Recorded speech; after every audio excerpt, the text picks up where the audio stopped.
বেশি কান্না করতে হয়। বলছে কই না তো জানি না তো মা হলে লেবায় নাকি, কিন্তু তো সাবধান, জীবনটা কিন্তু একটা। আর যাদের বলবো 40 পার হয়ে গেছে তাদের বলবো 80 বছর আমার হবে, এবার আর 72 75 কিন্তু দেখলে মনে হবে না।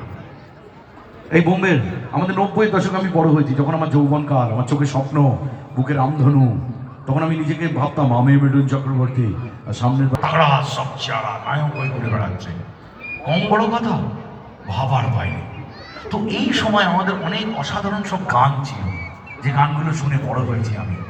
যদি আপনারা অনুমতি করেন তাহলে গানগুলো গাইতে পারি। কি ভালো